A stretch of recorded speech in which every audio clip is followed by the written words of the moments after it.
Hello friends, my name is Ryan. I'm going to tell you a story named The Zodiac Killer: America's Unsolved Serial Murders, which is a very amazing story full of twists. So, let's start. It was the late 1960s, a time when the world was changing rapidly, but in California, a dark shadow loomed over the Golden State. A name that still sends shivers down the spine of many, the Zodiac Killer. A murderer so elusive, so cunning, that he taunted the police, the media, and the entire nation with cryptic messages, codes, and unsolved mysteries. The first known attack happened on December 20, 1968. Betty Lou Jensen and David Faraday, two high school students, decided to go on a date. They parked in a secluded lover's lane in Vallejo, expecting nothing but a quiet evening together. But the night took a sinister turn when an unknown assailant approached their car.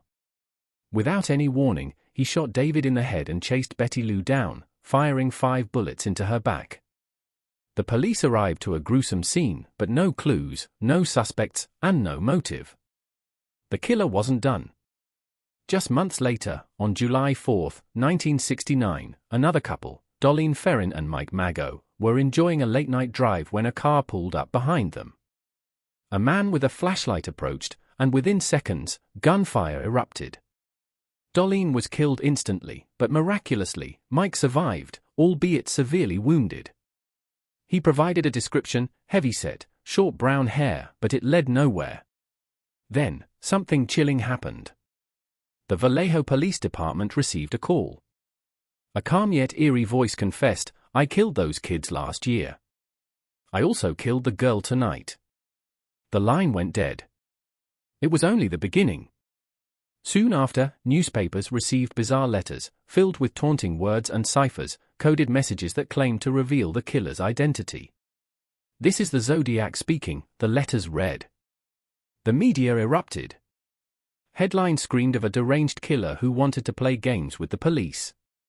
3 newspapers received letters with a mysterious cipher. The killer demanded they be published or he'd strike again. The cryptic messages ignited a frenzy.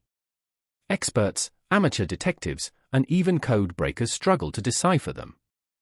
Finally, a schoolteacher and his wife cracked one of the ciphers. The hidden message? A chilling statement: "I like killing people because it is so much fun." But his identity remained a mystery. Then came the attack that would confirm the Zodiac was more than just a random murderer. On September 27, 1969, Brian Hartnell and Cecilia Shepard were relaxing by Lake Berryessa when a hooded man, wearing an executioner's mask, approached them. He held them at gunpoint and spoke calmly. "I'm an escaped convict. I need your car." But his intentions were far worse. The man tied them up before stabbing them repeatedly. He then walked to their car and, using a marker, scrawled a cryptic message on the door, the dates of his previous killings, and a strange crosshair symbol, his signature. Brian survived.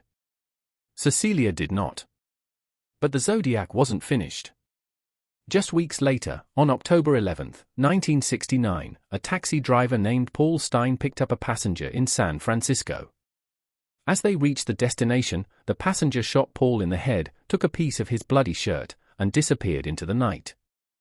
The murder initially seemed like a routine robbery until the police received another letter from the Zodiac, with a piece of Paul Stein's shirt as proof.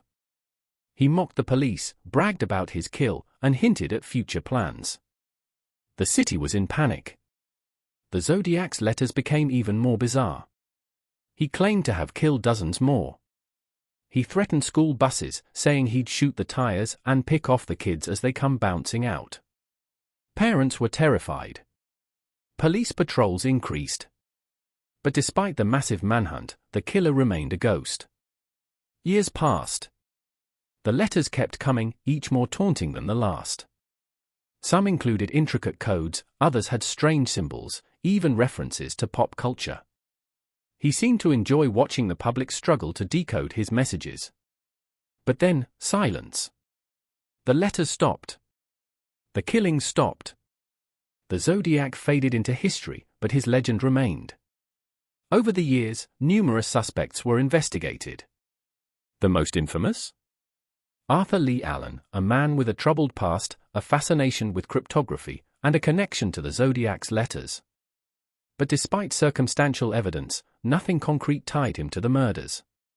He died in 1992, never charged, never convicted. Even decades later, new technology, DNA testing, and forensic analysis have tried to unmask the killer. In 2021, a team of independent investigators claimed they had solved the case, naming Gary Francis Porst as the Zodiac. But law enforcement has yet to confirm it. The Zodiac Killer remains one of the greatest unsolved mysteries in American history. His identity, his motives, and the meaning behind some of his ciphers remain unknown. The case continues to fascinate the world, drawing in armchair detectives, crime buffs, and law enforcement officers alike. Will we ever know the truth? Maybe one day, a final letter will arrive, revealing everything. Or perhaps, the Zodiac is still out there, watching, waiting, enjoying the mystery he created. And with that, my friends, our chilling story comes to an end. If you enjoyed this spine-tingling tale and want to hear more stories full of suspense, don't forget to subscribe to our channel.